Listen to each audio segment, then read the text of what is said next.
ஜூஹியான் இப்போவாவது அவரோட லவ்வ ஹீஜி கிட்ட சொல்ல போறாரா இல்லையா? ஒரு பொய்யாவது சொல் கண்ணே கண்ணே. ஹீஜியோட அப்பாவை ஒரு கரப்ட் கேஸ்க்கு போலீஸ் தூக்கிட்டே போயிடுறாங்க. ஜூஹியானும் அவரோட கேங்கும் ஹீஜிக்கு ஹெல்ப் பண்ணுவாங்களா, இந்த கேஸை சால்வ் பண்ணுவாங்களான்னு இந்த எபிசோட்ல பார்க்கலாம். Law and the city K drama Tamil explanation part 4. ஜூஹியான் பல வருஷம் கழிச்சு அவனோட ஃப்ரெண்ட்ஸ் ரீயூனியனுக்கு போயிருப்பான். ஜூஹியான் வரமாட்டான்னு நினைச்சு அவன் ஃப்ரெண்ட்ஸ் எல்லாருமே பயங்கர ஹாப்பியா இருப்பாங்க. ஆனா ஜூஹியானை பார்த்த உடனே பேய பார்த்த மாதிரி பயந்து சாவாங்க.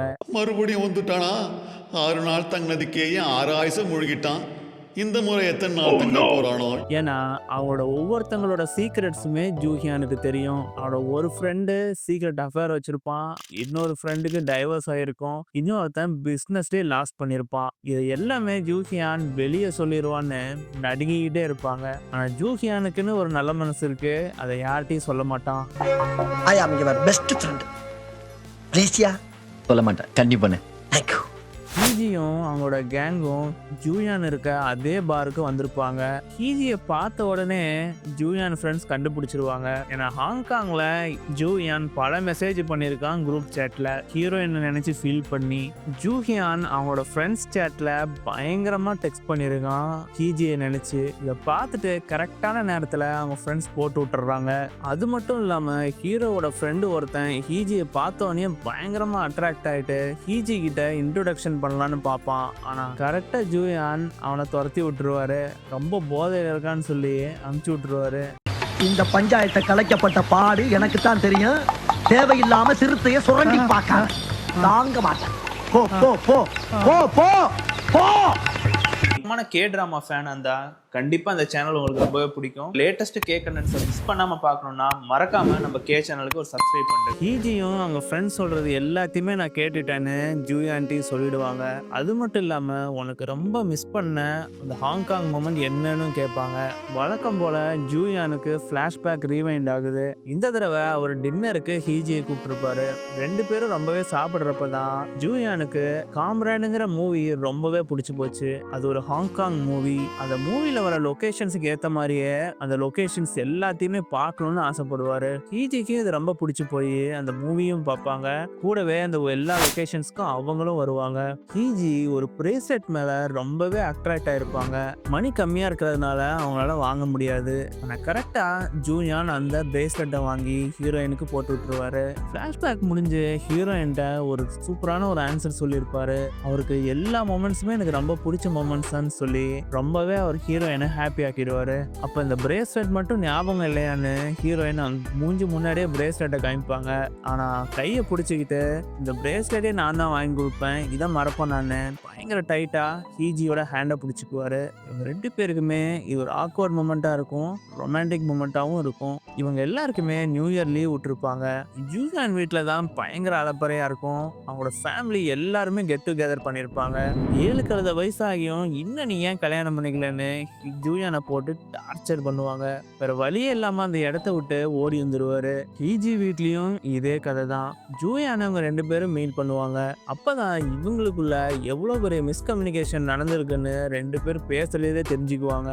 ஹீரோ நான் இவ்வளவு ஒரு பெரிய தப்பு பண்ணிட்டேன்னு அப்பதான் ஃபீல் பண்ணுவாரு. அதே மாதிரியே பயங்கர கோபமா ஹீரோயின்ட்ட இனிமேவாவது என்கிட்ட நீ என்ன எக்ஸ்பிரஸ் பண்றியோ அதை என்கிட்ட டைரக்டா தெளிவா சொல்லுன்னு சொல்லிடுவாங்க. ஹீரோயினும் நான் டைரக்டா சொல்லிடுறேன்னு சொல்லி ஹீரோவோட சீக்ஸ்ல கிஸ் பண்ணுவாங்க.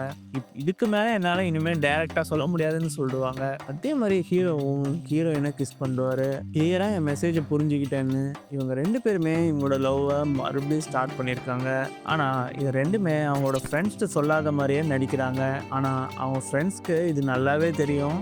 அதை வெளியே காட்டிக்காம அவங்களும் நடிச்சிட்டு இருக்காங்க. இவங்க ஃப்ரெண்ட்ஸ் எல்லாருமே ரொம்ப ஹாப்பியாக அந்த நியூ இயர் லீவையும் கொண்டாடி இருக்காங்க. சரி, அப்போ நல்லா தானே லைஃப் போயிட்டு இருக்கு, அப்பன்னு நினைச்சீங்கன்னா குறுக்க அந்த கௌஷிக் வர மொமெண்ட் மாதிரி ஹீஜியோட அப்பாவை போலீஸ் பிடிச்சிட்டு போயிடுறாங்க கிரிப்டோ கரன்சி ஃப்ராடுக்கு. ஆனா ஹீரோயின் ரொம்பவே நம்புவாங்க அவங்க அப்பா எந்த விதமான ஃப்ராடும் பண்ணதில்லைன்னு. ஆனா அவங்க அப்பா ஹீஜியை பார்க்கவே மாட்டாரு. ஏன்னா அவர் ஹீஜியை பார்க்கறதுக்கு ரொம்பவே சங்கடமா இருக்கும் இந்த மாதிரி ஒரு சுச்சுவேஷன்ல அவங்கள பார்க்கறதுக்கு. ஸோ அவாய்ட் பண்ணிடுவாரு. ஹீஜிக்கு இப்போ வேற ஆப்ஷன்ஸே கிடையாது. ஸோ ஜூயன்ட்ட தான் போய் ஹெல்ப் கேட்பாங்க. ஏன்னா ஜூயான் ரொம்ப ஒரு டேலண்டடான ஒரு லாயர். அவனும் ஹீஜிக்காக அந்த கேஸை எடுத்துக்குவான். அது மட்டும் இல்லாம ஹீஜியை ரொம்பவே ஆறுதல் படுத்துவான் ஜூயான். ஏன்னா அவங்க ரொம்ப ஒரு கிரிட்டிக்கல் சுச்சுவேஷன்ல இருக்காங்கிறது ஜூயானுக்கு பார்த்தோன்னே புரிஞ்சு போச்சு. ஹீஜியோட கேஸை பத்தி சாங்கோட பாஸுக்கு நல்லாவே தெரியும். ஸோ சாங்கோட பாஸ் சாங்குக்கு ஒரு வார்னிங் கொடுத்துருப்பாரு. ஹீஜி கிட்ட இருந்து கொஞ்சம் தள்ளியே இருன்னு. அவர் ரொம்ப ஒரு க்ளோஸ் ஃப்ரெண்டா இருந்தாலும் அவர் கூட நீ கொஞ்சம் பழகிறத குறைச்சிக்கன்னு ஒரு வார்னிங் கொடுத்துருப்பாரு. ஆனா சாங் ஒரு ரொம்ப நல்ல பர்சன்ங்கிறதுனால ஹெல்ப் பண்றதுக்காக போவான். ஹெல்ப் பண்றதுக்காக ஹீஜி கிட்ட கேட்கறப்பதான் ஹீஜி ஜூயான்ட்ட அந்த கேஸை கொடுத்துருக்கேன்னு சொல்லியிருப்பாங்க. இது ரொம்பவே கஷ்டமா இருந்தாலும் அதை வெளியே காட்டிக்காம ஃபுல் சப்போர்ட் பண்ணுவான் சாங்கு. சாங்குக்கும் ஹீஜி மேல ஒரு க்ரஷ் இருக்கு. ஆனா அதை அவன் வெளியவே சொல்ல மாட்டான். ஜூயான் இந்த கேஸை ரொம்ப டீட்டெயிலா பார்ப்பான். அப்பதான் அவரோட பேருக்கும் ஹீஜியோட பேருக்கும் டிஃப்ரென்ஸ் இருக்கும். பின்னாடி இதை ஹீஜியே கிளாரிஃபை பண்ணிடுவாங்க. ஹீஜியோட உண்மையான பேரண்ட்ஸ் ஒரு ஆக்சிடென்ட்ல இறந்துடுறாங்க. ஸோ அவங்க அங்கிள் தான் ஹீஜியை ஃபுல்லா வளர்க்குறாங்க. ஹீஜியும் அவங்க அங்கிளை தான் அப்பாவா வச்சிருக்கா. இதுலேயே அவங்க அப்பா ரொம்ப ஒரு இன்னசென்ட்டான ஆள் தான். ஏன்னா இந்த கேஸ்ல இன்னொரு கல்பிரிட்டா இருக்கிறது இந்த மிஸ் சாய்ங்கிறவ தான். அந்த சாயை பார்த்தாவே நீங்க கண்டுபிடிச்சிடலாம் 7 பொருத்தமும் கரெக்டா இருக்கும் ஒரு கிரிமினல்னு. ஆனாலும் அந்த ரேஸை பார்த்து ஒரு ஏமாந்துருக்காங்கிறது ரொம்ப ஒரு சோகமான விஷயம். ஜூயாங்கோட ஃப்ரெண்ட்ஸ்க்கு இந்த விஷயம் கேள்விப்பட்டு அவங்க ஃபுல் ஹெல்ப் பண்ணுவாங்க. அவங்க ஹெல்ப் பண்றதுனால தான் ஜூயானுக்கு இந்த கேஸை பத்தின ஒரு பெரிய பிரேக் அவுட்டே கிடைக்கும். இந்த கேஸ் கோர்ட்ல போறப்ப ஜூயாங் 2 சூப்பரான பாயிண்ட் எடுத்து வச்சிருப்பாரு. வேற ஒரு பிரச்சனைனால இவரோட பிசினஸ் சீல் ஆயிடும். ஸோ அந்த பழைய ரெஜிஸ்ட்ரேஷன் நம்பரை மாத்திருப்பாங்க. இப்ப புது ரெஜிஸ்ட்ரேஷன் நம்பர் தான் பதிவு பண்ணியிருப்பாங்க. இந்த 2019ல நடந்த கிரிப்டோ கரன்சி ஃப்ராட் பண்றப்ப அந்த ரெஜிஸ்ட்ரேஷன் நம்பர் கொடுக்காம இப்போ 2021ல புதுசா ரெஜிஸ்ட்ரேஷன் பண்ண நம்பரை தான் அவங்க கொடுத்திருப்பாங்க. ஸோ என்னன்னா ஹீஜியோட அப்பாவை இவங்க வேணும்னே யூஸ் பண்ணியிருக்காங்க இந்த கிரிப்டோ ஃப்ராடு பண்றதுக்கு. ஹீஜியோட அப்பா எந்த விதமான தப்பும் பண்ணல. ஆனா அவங்கள பார்த்து இவங்களுக்கு சப்போர்ட் ஒரு நல்ல ஆளு நினைச்சு சும்மா சப்போர்ட் தான் கொடுத்திருப்பாரு. ஆனா அதனாலயே இவங்க அந்த மத்த இன்வெஸ்டர்ஸ் எல்லாம் இன்வெஸ்ட் பண்ணி இவரை மாட்டி விட்டுருவாங்க. சாங் ரொம்ப சூப்பரா பேசுவான். அவன் பேசி கரெக்டா அந்த கிளைண்ட்ஸை மடக்கி உண்மையை கொண்டு வந்துடுறான். இவங்க எல்லாருமே சாயோட பேச்சை கேட்டுதான் இந்த கேஸையே போட்டிருப்பாங்க. ஹீஜியோட அப்பா கிட்ட இருந்து எப்படியாவது இந்த பணத்தை வாங்குறதுக்கு ஒரே வழி சாய் பேச்சை கேட்டா மட்டும்தான்னு வேற வழியே இல்லாம இந்த கேஸ் போட்டிருக்காங்க. இது எல்லாமே கிளியரா ப்ரூவ் ஆயிடுது. ஸோ கோர்ட் இந்த கேஸை டிஸ்மிஸ் பண்ணிடுது. ஹீஜியோட அப்பாவையும் வெளியே விட்டுறாங்க. ஹீஜி செம்ம ஹாப்பியா இருப்பாங்க. பயங்கரமா இவங்க ஃப்ரெண்ட்ஸ் எல்லாருக்குமே ஒரு ட்ரீட் கொடுக்குற மாதிரி இந்த எபிசோட பயங்கர ஹாப்பியா முடிச்சிருக்காங்க.